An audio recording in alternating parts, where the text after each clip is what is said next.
Evening and welcome once again to Gaming Under the Influence. I'm Mike here with Alex, coming from GreenDragonCVR in Woodbridge to talk about video games. Oh yeah. How are you, buddy? I'm doing good. How are you? I'm good. Hot off the Game Awards, I brought a list of some interesting Souls-likes, only 3, that were announced that I thought we could talk about today, actually. What do you think about that? To start, yeah, that sounds good. I know there was quite a few things they showed off, but in the spirit of being topical. We're gonna talk about the Souls games they announced. Yeah, there was a huge list, and I'm sure everything else is already covered all over the internet, but we might have some interesting insight to offer on these titles specifically. The first one I think we should talk about, it's been announced for a few years. It's Black Myth Wukong, but it's been kind of floating around. I think people suspected it wouldn't launch at all. Oh, really? But maybe they showed it off too early. Maybe they did. Yeah. But there was a release date set for August, and we saw a new trailer at the Game Awards, and I think it looks amazing, buddy. Out of the 3 that we're talking about, that one I think stood out the most. It did. Overall. It just looked, it looks like epic. It looks incredible. Yeah, it definitely does. The interesting thing is it's based on one of those 4 great classical Chinese novels from hundreds of years ago. You're this monkey king who's on a journey to the west, fighting all kinds of mythical entities. I like the fact that it's set, an alternate fantasy world inspired by Chinese mythology that we haven't seen in 3D Souls-likes before. There's a lot of creativity to draw from that, and you can see it just from the footage that we're going to be putting over this, just the variation of what looks like enemies, bosses, stuff like it. It looks so like creative. It looks cool, right? It does. There's so much going on, awesome, right? Man. Yeah.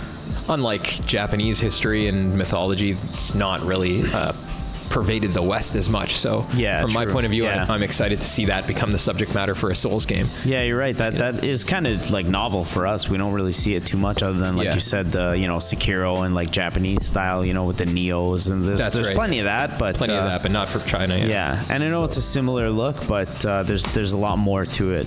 A lot for of its own all the background ideas, identity, and the characters, and it's also being made in Unreal 5. Some interesting technological looks good. Elements that are going to be noteworthy. I'm sure. And that aside, the combat did look fast and interesting. Yep. More Sekiro than Dark Souls 1. Yes, which I'm sure will be going forward what most are trying to emulate in this regard. Yeah. If you check out the website, it's clear the people who are making the game are excited and they believe in the nobility of the game that they're making. They don't think, they say, that the ideas have been explored enough in Western media. So I'm really excited to see how that turns out. Coming from Game Science out of China in August of 2024. Yep. The next one was Rise of the Ronin from Team Ninja. Rise of the Ronin. This one reminded me the most of just Ghost of Tsushima upon initially laying eyes on it.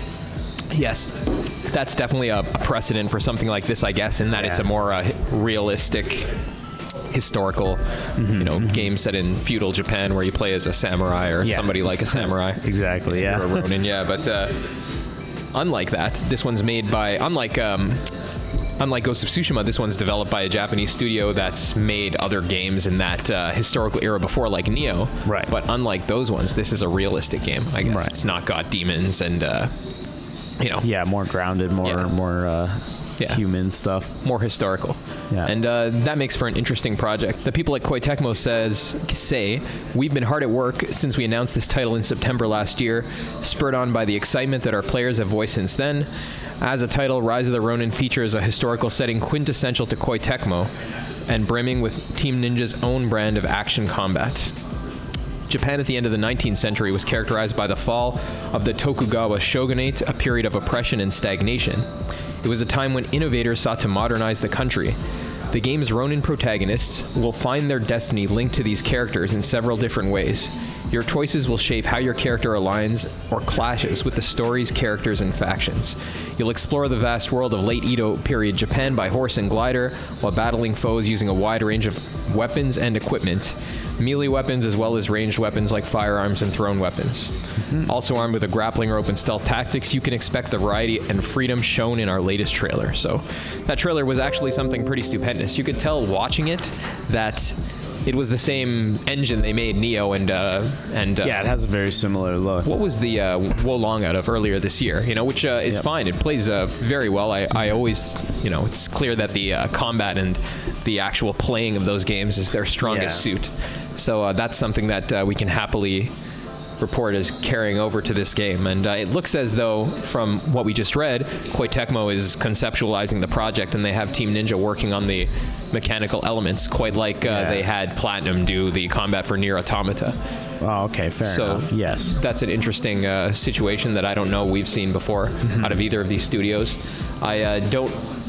Whilst I've always been interested in Koei Tecmo's games, I find that they don't fall in genres that I'm drawn to. Yeah. And so don't often play them. Like the Atelier games, for example. It's an RPG series. I feel like we don't really touch on those too much. So this should be interesting. And it's cool that there's mobility thrown into that mix. It feels kind of like, how you were playing Sekiro and thinking back on how Dark Souls didn't have jumping and grappling and stuff like that. And then you get the grapple hook and you're flinging yourself around. Right. Yeah, they showed off a little bit of that too. Here we're going to have that same combat movement and stuff from Neo with grappling hooks and flying. And I think the only thing I would want to see them change up a bit is with the looter system, right? See if they can tweak that, maybe even eliminate it, but move away from that. I'm curious to see how that'll go. That's one thing that I always, that always bogged me down with those games, and why I've never actually. I have a really high opinion of Neo and even of Wolong from earlier this year, but I've never finished one because the tedium really sets in by the end, bro. Both because of the element you're describing, it sucks just juggling loot the whole game.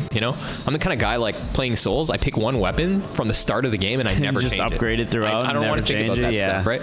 Yeah, that's fair. But you can do that. And you can. It's viable, right? In Neo, you absolutely cannot. Can. It's not possible. And then it leads to you spending more time in the menus, constantly switching your equipment after like every fight, and it's just it imposes a priority on you. You got to be thinking about that kind of numerical progression that I don't think that's. True. It's kind not of takes away from the Soulsborne formula, so it does a little bit take away from it. Again, despite my strong feelings about those games, I really hope that they change that up a bit in the next century. We'll have to see. Yeah, looking forward to it though. Nonetheless, even if they do have that, I'm going to play it. I'm probably going to enjoy it. Hopefully, I'll finish it. We'll see with this one. And the last one is called The First Berserk Kazan. From a company called Nexon, set in something called the DNF universe, which I've personally never heard of before. I don't know about you. No idea. It's got a couple of video games attached. Been around apparently since 2005, but that's all I know about it. Something to look into.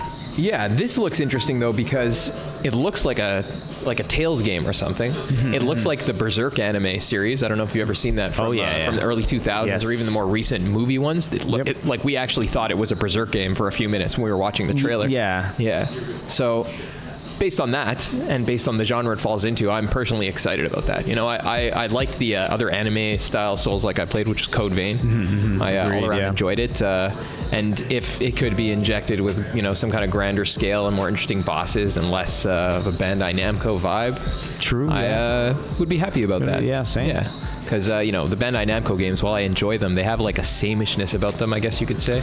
Yeah, I agree. Between like Scarlet Nexus, Code Vein, and Tales of Arise, which I all played in close proximity to each other. Yeah, they kind of seem to blend together a little bit. Similarity of tone that I would like to see, something perhaps more in the line of Berserk, which I'm hoping this is. I know, it's not actually related, but...